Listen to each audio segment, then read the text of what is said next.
Hello, BookTube. Hello, friends. Welcome to Lizziefaye Loves Books. I'm Elizabeth. And this is going to be another episode in the video series I'm doing this year for March Mystery Madness, where I showcase or spotlight a few cozy mystery series that I have collected that are on my shelves. And I'm going A to Z by author's last name. So there won't be some for every letter, but there are sometimes multiples for some letters. So today is the letter G, and I'm going to include two different series by two different authors that I have collected on my shelves. One series I have read several of, and the other series I have not started. So let's just get started. Now, I'm wearing a knitted sweater made for me by my mother, probably in the 80s, and I don't know if I've even worn it since the 80s. Now, I probably have worn it maybe in the 90s, maybe in the 2000s, but I doubt it because since I moved to Florida in 1988, I don't often need very warm clothing, and I sort of forget that it's in the back of my closet. But one of the series that I want to talk about today is the Seaside Knitters Mysteries. It has been changed, the name has been changed slightly, fairly recently, to be the Seaside Knitting or Knitters Society Mysteries, and that is because of a publishing change. So on Goodreads, in order to show that it is still a continuation of the same series, they have simply changed the series name to include the entire 16 books, even though the name change didn't come about until probably book 14, I want to say. And I was just reading on Goodreads where someone was asking, oh, I'm excited to read number 1 of the Seaside Society. How is it different? Why the change? And Sally Goldenbaum explained that it is still the same series, but because of a publisher change, they had to change the name of the series. So that is the reason. Anyway, I have not read any of these.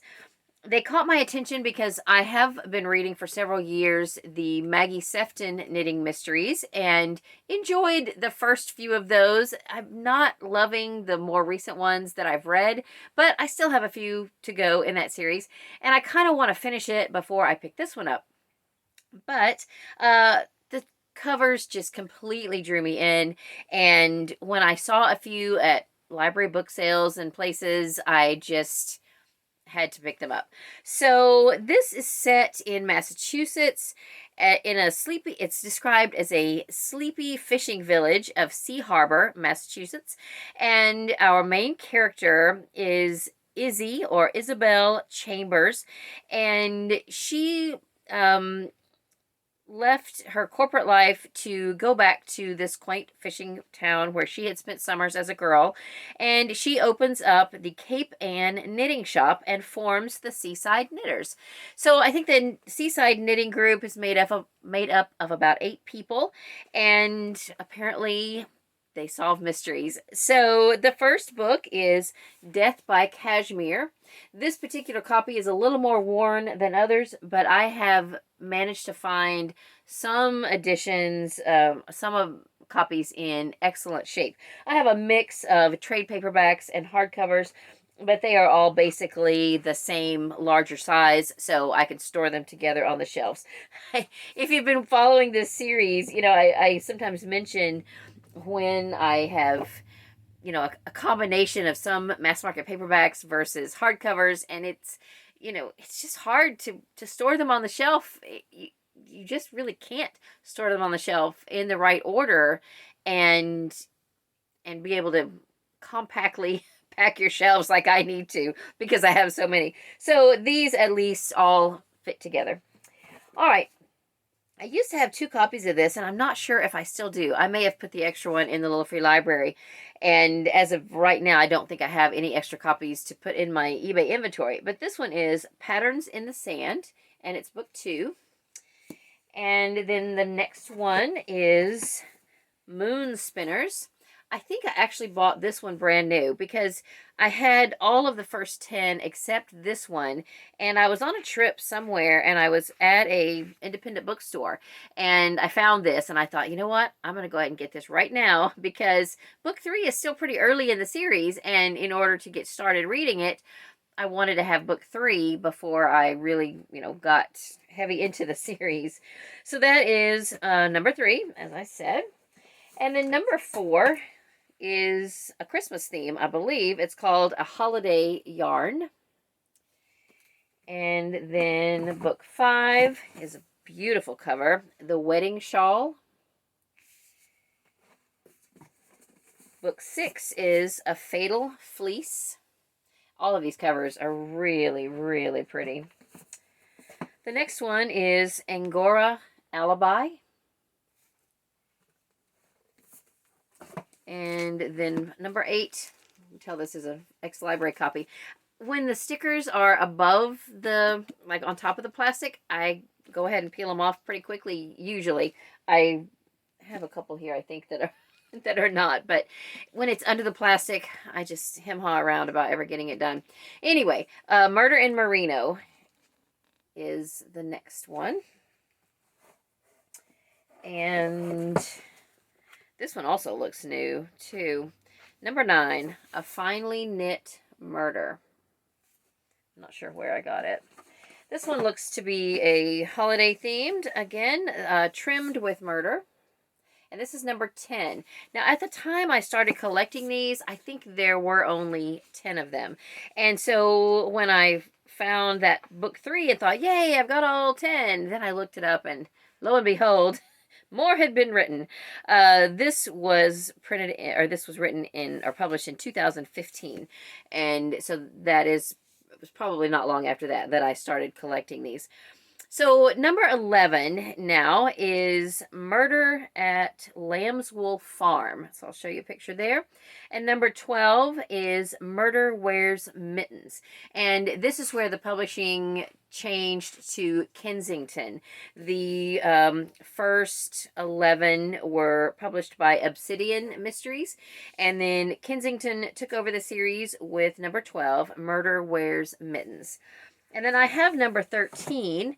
This one is How to Knit a Murder. And look at those kittens. So cute. Then I'll go ahead and show you the other 3. Number 14 is A Murderous Tangle. And then number 15 is Crime of a Different Stripe. And then number 16... actually, it's not out yet. It doesn't come out until September of 2022, so later this year. And it's called A Dark and Stormy Night. So those are the 16 books. Currently, there are 15 that are out. Number 15 came out in October of 2020. And so there was not a new one last year, but the new one is expected. I don't have any hope of catching up with this series by the time the newest one comes out, because these are not on audio, at least the first many, the first several.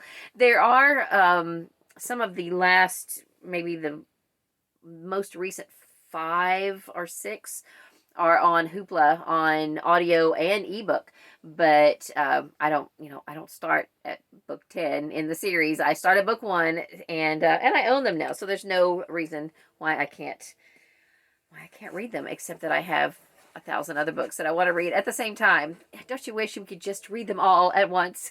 Okay, the next series, I have listened to on audio the first 8 of them, and that is because the first 8 are all that are on audio. It is, I believe, a 19-book series, and the first 15 are written by Lee Goldberg. There are 4 more that are written by Conrad, and I will show you the 2 of those that I have, but I have all 15. And of course, the series is the Mr. Monk series. Now, by certain definitions, Mr. Monk would not count as a cozy mystery because he is a professional detective. He's a former police officer and now a private investigator. However, I classify these as cozy simply because they are light and fun. They are hilarious. They are just great. They're just fantastic. Now, of course, I am a big fan of the Monk television show, which premiered on the USA Network several years ago. And if you have ever watched the show, then you may know that for the first 2.5 to 3 seasons, Mr. Monk had a nurse named Sharona. And then she left the show, and Mr. Monk's assistant became Natalie Teeger. She is not a nurse. She just became his assistant. And these books are narrated in first person by Natalie. So these books take place like during and after the TV series, and the mysteries, to my knowledge, are all different. These are not just novelizations of the episodes from television. So you may have watched every single episode of the TV show, and you will not have experienced the mysteries that Mr. Monk is solving in the books. So it is different, but yet I believe that both Lee Goldberg and Hi Conrad were writers on the show. So the books are very authentic. They really take you right back into the TV show. You can picture that you are right there with Mr. Monk and Natalie and the police guys. All of a sudden, I could have said their names if I hadn't tried to think of it. Randy Disher and Leland Stottlemyre, and they're just great. Now, could you read the books without watching the show? Absolutely, and I think you would enjoy them. However, I think since the shows came before the books, I would say go ahead and at least watch a few episodes, just so you can pick up on the mannerisms. Now, if you don't know about Monk at all, I don't know if you've been under a rock or what. I'm kidding. But Mr. Monk is an obsessive-compulsive detective. He is a clean freak, a germaphobe. He has a lot of irrational fears, and he will be the first one to admit it. He has a gift for being observant and solving mysteries, and he's incredible. But he also, if the slightest little germ has touched anything, he can't wash it. He just wants to throw it away, that kind of a thing. So I was first drawn to watching the Monk TV series because I believe personally, and my sister can see, she'll tell you if she agrees or not, but I think our father was probably undiagnosed OCD because he was very much a germaphobe, and he lived in the time before there were wet wipes, or at least I don't think there were. There was probably baby wipes, but there wasn't like hand wipes or hand sanitizer on every time you turn around. And he would carry a paper towel in his back pocket to open doors with. He taught school and believed that school germs should not mix with home germs because you couldn't control the school germs. So the minute we came in from school, clothes had to be changed. School clothes go one place, home clothes go another place. You don't dare sit on your bed or anywhere on furniture with school clothes on, that kind of a thing. So I grew up like that. And, I think I have, I'm better for it in a lot of ways. So anyway, when I first saw Monk, I was like, oh my goodness, this is fantastic. And I just love it. So I do have a couple of extras of these that I'm going to be putting in my eBay inventory. And I've got a couple of seasons of the Monk DVD, Monk TV show on DVD that I'm going to watch first just for fun, and then probably put those in my eBay store as well. So be watching for those if you're interested. So anyway, here's the first book. Mr. Monk Goes to the Firehouse. We did read this first book for the Killin' Time with Cozy's Discord group last year. It was one of our group reads. And there were a couple people that didn't really want to read it. They weren't sure if they were going to like it, but I think they ended up liking it. I love it. I have read this one or listened to it at least twice now. I think it's fantastic. So let me go ahead and show you the rest of them. The next one is Mr. Monk Goes to Hawaii. Now, if you've watched the show, you know that Mr. Monk does not fly. So this is pretty entertaining how Natalie is able to get Mr. Monk on an airplane. Anyway, I won't say how, but it's pretty entertaining. Number 3 is Mr. Monk and the Blue Flu. The Blue Flu refers to a policeman strike. So Mr. Monk has to jump in and serve as an interim detective for the police force because the police are on strike. And then number 4, I used to have a paperback copy of this, and I think I must have traded it in for credit at our used bookstore and kept the hardcover. Anyway, this is Mr. Monk and the Two Assistants. So this is fun because, as I mentioned earlier, Natalie Teeger is the voice of these books. Well, in this book, Sharona, who is Monk's former nurse, comes back to visit, and the two of them are both in this book, and it's great. I absolutely loved it. Then the the next one is Mr. Monk in Outer Space. Now, Mr. Monk does not really go into outer space, and I'm trying to remember exactly what does happen in this, but anyway, just know he doesn't really go into outer space, but that's the name of this book. Number 6 is Mr. Monk Goes to Germany. So, again, has to get on an airplane, and now Natalie knows how to do it. She knows how to get Monk on a plane. This one is Mr. Monk is Miserable, and that is number 7. I think it's this one. There's a couple of these in here that definitely do need to be read in order. I would just say read them in order anyway, but there is a storyline that continues from one book to the next, and it's somewhere around this point.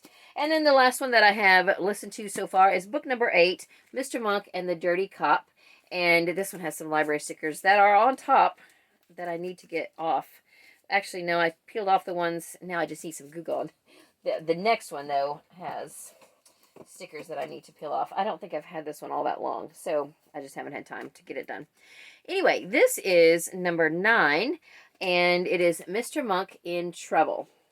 I would like to go ahead, now that I have listened to all of the ones I can get on audio, I want to try to read maybe 2 of these this year in print and continue to work my way through the series.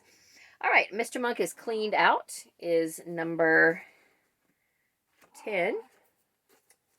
And, oh, Cotton's down here. Let me show you. Well, she's already gone now. We have a cat, Cotton, who probably won't be with us too much longer. She's doing really good right now, but she has cancer. Here she comes. Hang on, let me get her. Anyway, she had a splenectomy a few weeks ago and is doing amazing, but she also is allergic to chicken, so we've had to change her food, much to her chagrin, and because if she eats the food with chicken in it, which it almost all has, then her hair just starts falling out and she's just not comfortable. So anyway, just wanted you to say hi. Wanted her to say hi to you. She's a sweet cat. Her and her brother Boots are going to be 15 this year. So let me put her on her blanket, which is right here in front of me, and let her get comfortable. All right, so I don't remember where I got to. I think I showed you Mr. Monk is Cleaned Out, which is number 10. Yep, I showed you that one. And then number 11 is Mr. Monk on the Road. Number 12 is Mr. Monk on the Couch. And he does spend a good bit of time with his counselor. In fact, I think that was the premise in the one where he goes to Germany, because his psychologist or psychiatrist is going to Germany, and Mr. Monk is not going to be without him, so he just follows him to Germany. Mr. Monk on Patrol is number 13. And Mr. Monk is a Mess is number 14. And then number 15 is the last one, written by Lee Goldberg. It is Mr. Monk Gets Even. Now, I don't have number 16, which is written by Hi Conrad. And I know Hi Conrad is not a G name, but I may as well just go ahead and finish out the series and show you them. Number 16 is Mr. Monk Helps Himself. And then I do have 17 and 18. 17 is Mr. Monk is Open for Business. And then, wait, did I say that right? That was wrong. I'm so sorry. 17, that was 18. 17 is Mr. Monk Gets on Board. So it looks like he's going to be on a ship. And then 18 is Mr. Monk is Open for Business. And then number 19, which I don't have, I'll put a picture here, Mr. Monk and the New Lieutenant. So those are the 19 books in the Mr. Monk series. I think it's a fantastic series, both on television and in book form. Let me know in the comments if you have read or watched any Mr. Monk, and if you have read any of the Seaside Knitters Society Mysteries by Sally Goldenbaum. And I would love to chat with you in the comments, and I will hopefully be back tomorrow with some H authors. And until then, I hope you're having a great day. Read a good book, and God bless you.